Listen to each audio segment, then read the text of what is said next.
Seguimos hablando de historia de México. Ahora vamos a hablar de ese personaje que va a tener pues esa fuerza sindicalista política en México. Estamos hablando de Vicente Lombardo Toledano, que nace en Teucitlán, Puebla, el día 16 de julio de 1894, en la Ciudad de México. Al día 16 de noviembre de 1968, fue un sindicalista político y filósofo mexicano con tendencias pues marxistas, en el que va a tener pues toda esa fuerza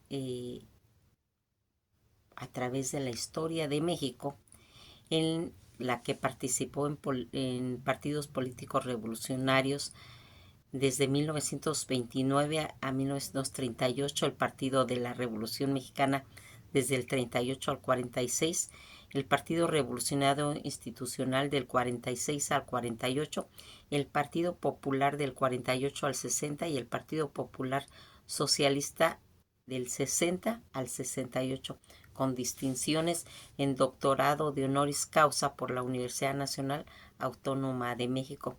En sus inicios, Vicente Lombardo Cacti va a contraer matrimonio con Marcelina Carpio, ambos de ascendencia española, italiana y sefardita. De esta relación nacieron 7 hijos: Luis Vicente, Emilia, Marcelina, Alejandro, Pedro y María. Y Vicente, el segundo hijo de don Vicenzo, nacido en 1870, pues él era administrador de los bienes del padre, de los dividendos y de su propio patrimonio, en el que pues se había iniciado ya desde 1895. Había sido eh, tenedor de libros, y al comenzar la ópera de Teucitlán, a operar pues en Teucitlán, Copper, propietario de don Vicenzo, poseía pues un negocio donde elaboraban utensilios de raíz de zacatón. Para el año de 1901, su capital personal pues ascendía a 15,191 pesos, que en 1890 se casa con una mujer de Teucitlán, Isabel Toledano, con quien tendría 11 hijos, de los que 2 murieron a muy temprana edad. La primera hija, Isabel, nacida hacia 1892, murió a los 6 años. Después Isabel, en julio de 1894, nace Vicente. Le siguieron Luis, María, Margarita, Isabel. La segunda, Humberto, Guillermo, Elena y Aída. Todo esto que va a ir desencadenando, cómo se va a ir él desarrollando en los inicios de su vida, en cuestión de sus estudios. La institución básica la efectuó en el Liceo de Tezciteco, misma institución en la que asistieron los hermanos Maximino y Manuel Ávila Camacho, como ya habíamos mencionado que Ávila Camacho también habían nacido allí en Puebla. Sus estudios superiores los realizaron en la Escuela Nacional Preparatoria. Se licenció como abogado de la Escuela Nacional de Jurisprudencia, donde pues junto pues a brillantes jóvenes de la época como Manuel Gómez Morín y Alfonso Caso, fueron fundadores de la Sociedad de Conferencias y Conciertos, grupo conocido como los Siete Sabios de México, pertenecientes a la generación que sería de 1915. Ya posteriormente obtuvo el grado de doctor en filosofía en la Universidad Nacional Autónoma de México, en cuestiones de todo lo que estaría pues esas actividades políticas. Fue miembro de la Sociedad de Conferencias y Conciertos, cuya meta pues era propagar la cultura entre los estudiantes universitarios. La sociedad fue fundada en 1916 y fue conocida en el ambiente universitario. En aquella época, la Sociedad de los Siete Sabios de México fue editorialistas en el periódico pues El Heraldo de México. Se destacó por ser un líder sindicalista con presencia e influencia indiscutible en México, post-revolucionario de principios y a mediados casi del siglo XX.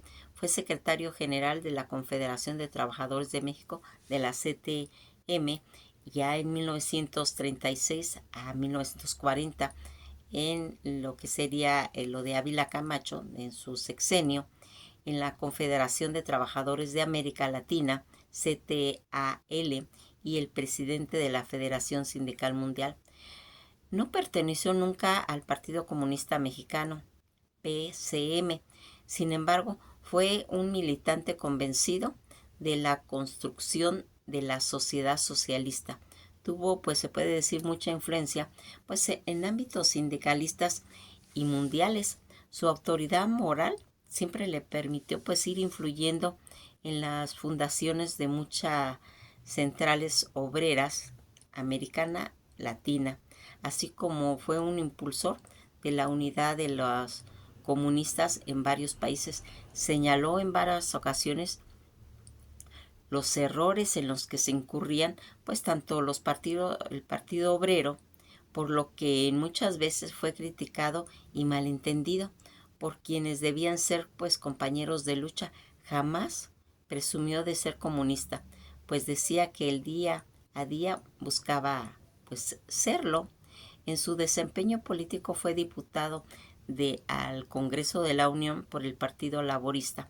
En 3 ocasiones, oficial mayor del gobierno del Distrito Federal, que sería en febrero de 1821, regidor del Ayuntamiento de la Ciudad de México en 1925 y gobernador interino de Puebla, que sería desde 1924 hasta 1925.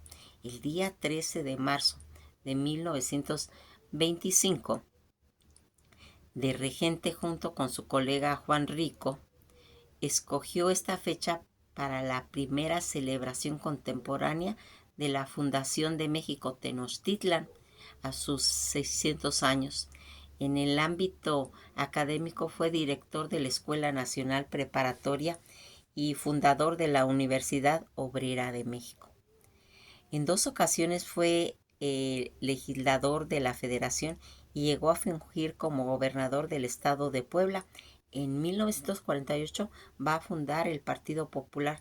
Después, a partir ya de 1960, el Partido Popular Socialista.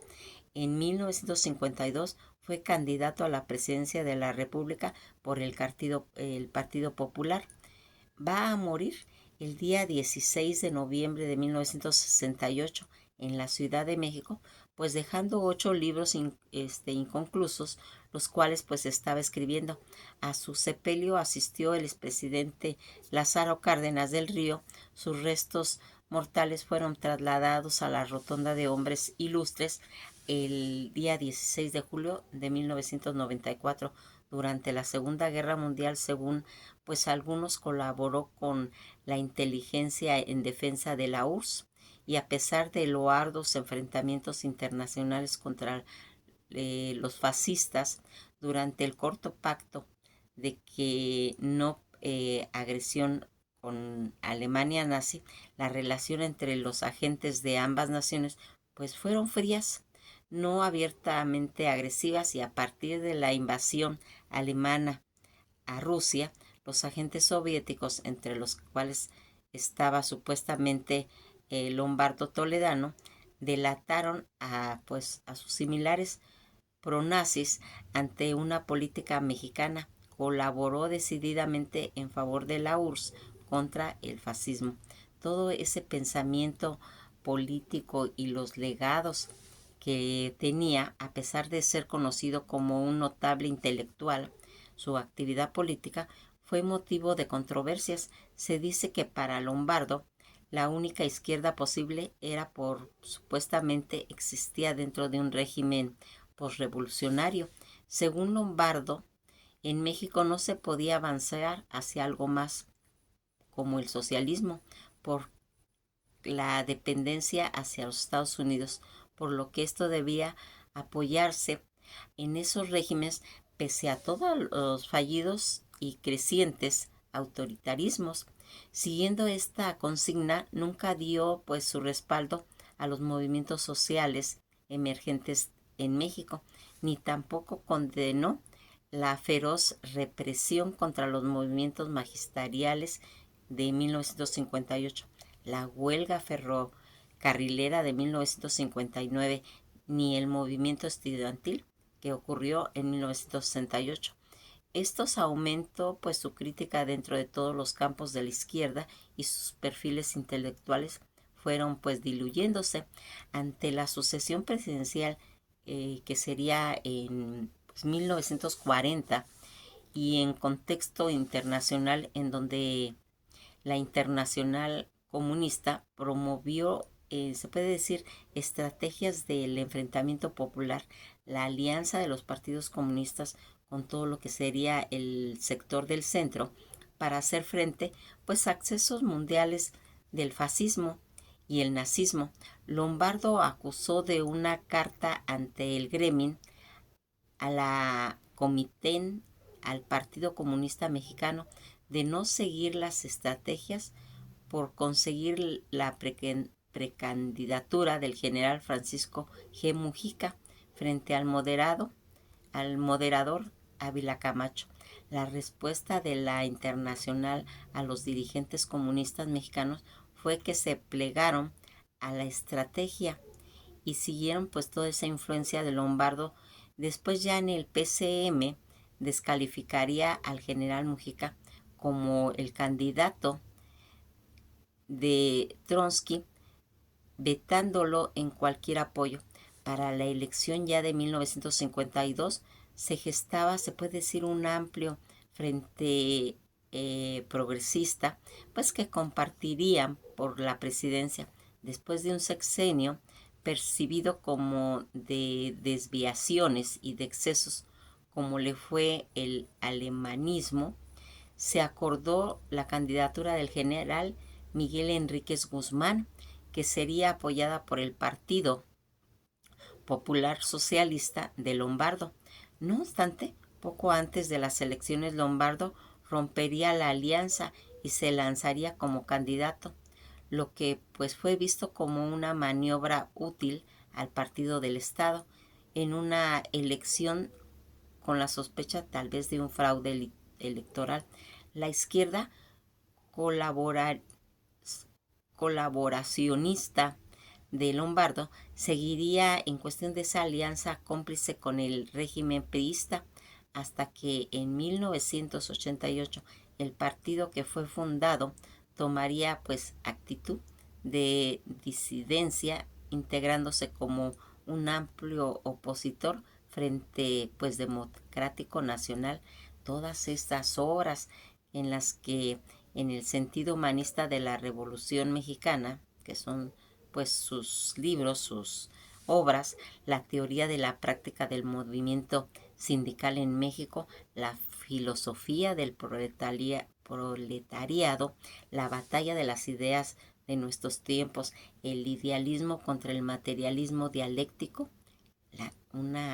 el otro denominado Carta a la Juventud, polémica, caso Lombardo, en la que se fue desarrollando pues todas sus actividades a lo largo de las situaciones en las que fue pues algo que destacó, algo que nosotros habíamos mencionado y que va a traer pues esa importancia que tiene este personaje por haber pues participado en todo lo que Vicente Lombardo Toledano hizo y que va a ser en el ámbito académico.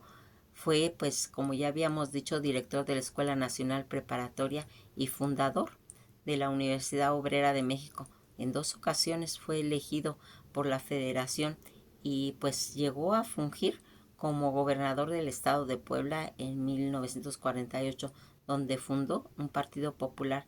Después, a partir ya de 1960, el Partido Popular Socialista, y que va a ir marcando pues la importancia de sus funciones en las que pues también vamos a ir viendo qué, pues, qué cosas va a ir haciendo que va a tener la importancia de ir marcando tanto cuestiones sindicales como cuestiones políticas, pero algo muy importante, sus aportaciones en cuestiones literarias.